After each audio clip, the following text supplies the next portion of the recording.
Chapter 2. God. I found God in the silence. I never found God in a church. I guess that is the subject I will attend to next. Who or what is God?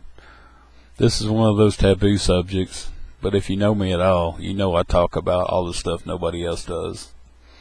Everyone has their own idea of what or who God is, so each have their own definition. Of course, we have all heard of the biblical God. Old Testament God was vengeful. New Testament God was loving, but the only thing that was bothering me was the fact he was being humanized. People only saw him as a man because that is the only way they could relate to him.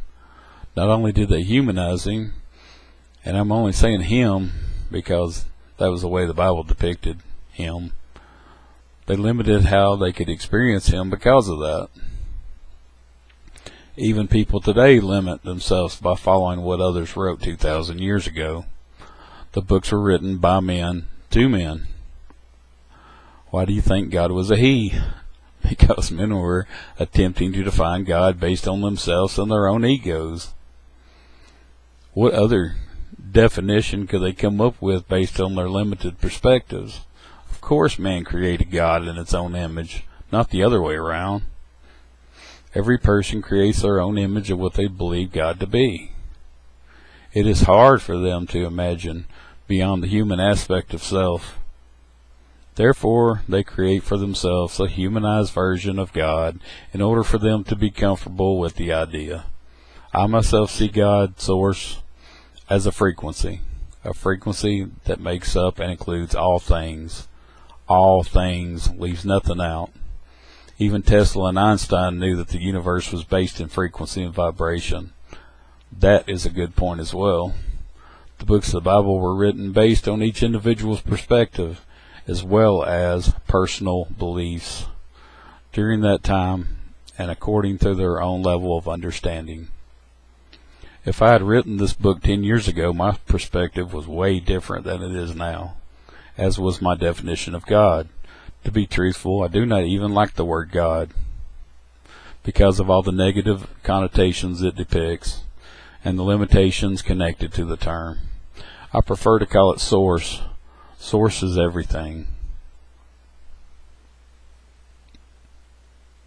Source is what everything comes from and where everything returns. It is absolute. It is unconditional love. It is infinite. It is undefinable. I am attempting to define what is not possible in human terms to define. So stay with me.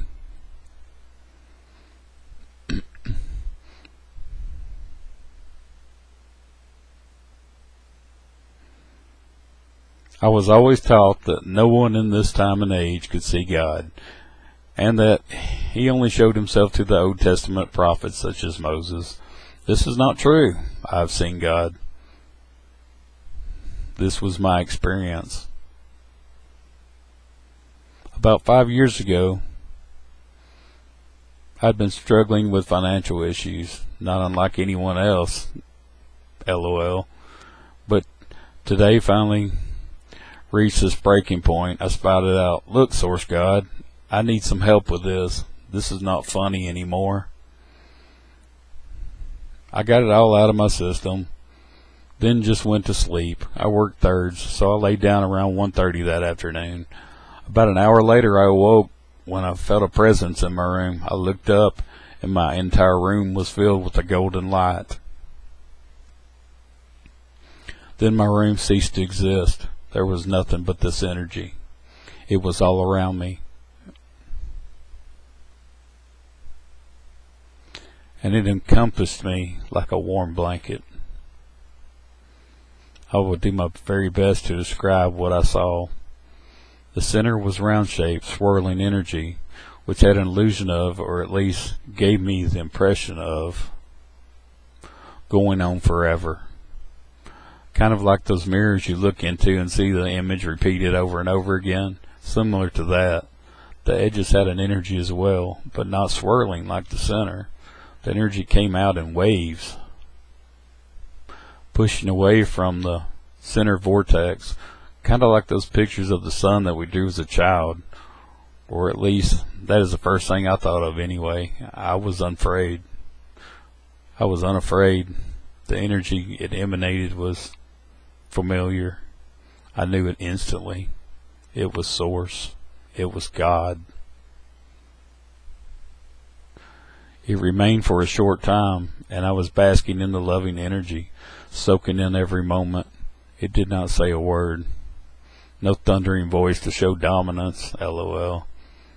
But I knew it was giving me information, or feeding information to me energetically. It then vanished, and I went into a restful sleep. Until about 3 hours later, when I woke and started receiving information, which seemed to come from nowhere. It was an incredible experience, and one that I will never forget. Just talking about it now returns me instantly back to that moment, back to that amazing love. In that incredible light, everything human related just melted away. I was able to see from Source's higher perspective and saw how silly it was for me to worry about anything.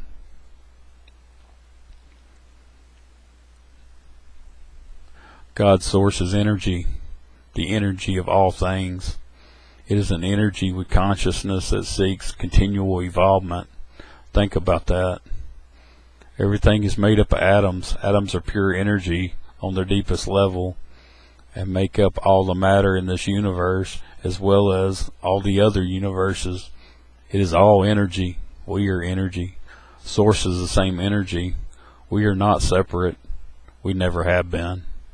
We are all connected, yet we experience as individuals, as pieces of Source having individual experiences. It allows Source to expand its consciousness much faster than if Source was one being, experienced as one single entity. I think it is a brilliant plan myself. What better way to know yourself? Are you the body? Of course not. You're the energy or the light that drives the body. The body is like a vehicle, and the light within, soul if you prefer, is the driver. The body is simply the means by which we experience within this third dimension. Without the body, this world could not exist. Without the five senses of the body, there would be far less to experience here. You are not separate from God. You are indeed God's equal. God is not a being sitting on a throne in an imagined city of gold. God's Source is the energy of all things. We are that same energy, having individual experiences. We are God's facets, and all of us together make up the whole of God. Each soul, each of us, are God. We are divinity. Your body is a temple because it holds divinity. Every solitary soul is important. There is no singular soul that is less important than the other. We are all equal in God's perspective.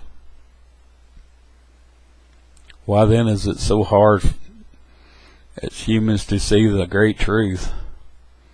There is no separation. We are all the same energy.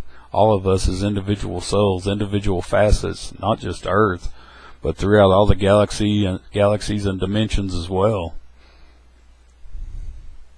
When we all come together, the totality of all the souls make up the Godhead.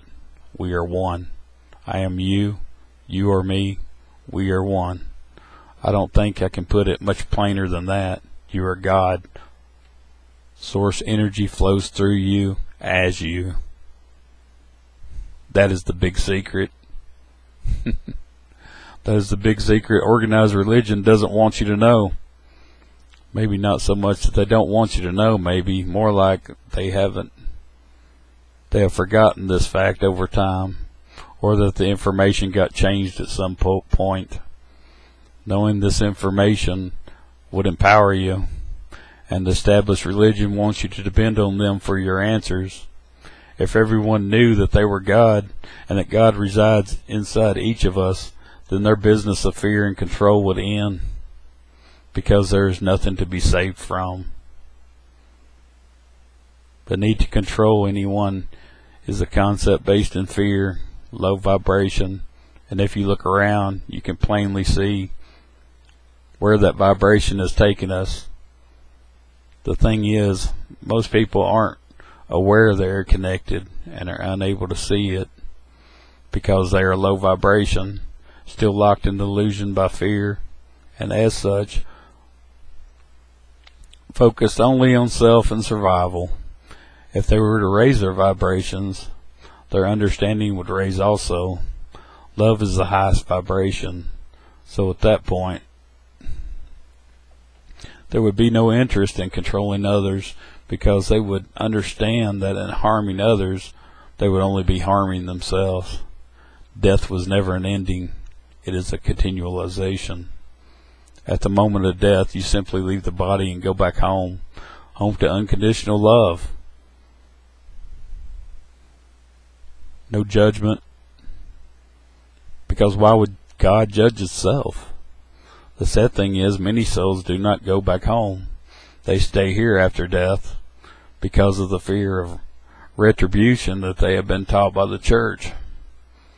Because if there's a heaven or hell, then they may not have made the cut, so why risk it? So they stay behind, sometimes for years. It is not permanent.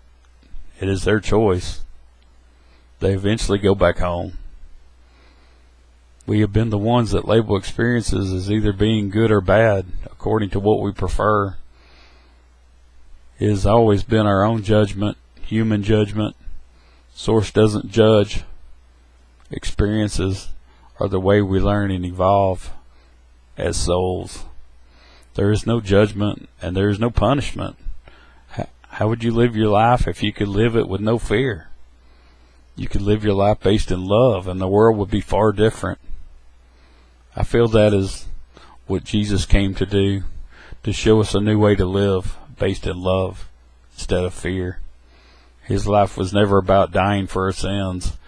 Sins have their own consequences, and anyway, we learn from our mistakes. Mistakes offer us opportunities to grow. Jesus didn't come to die. He came to live and to teach. He knew there was no death and that we kept on being even after we left the body. He was not here to be a sacrifice. And those who walked with him knew this.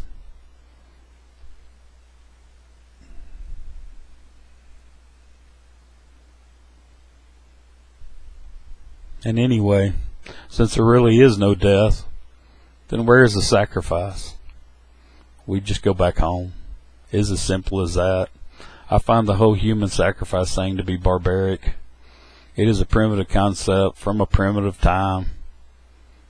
You would think people would acknowledge this in this day and time, yet here we are some 2,000 years later, still seeking enlightenment by following someone else's experiences instead of trusting in our own.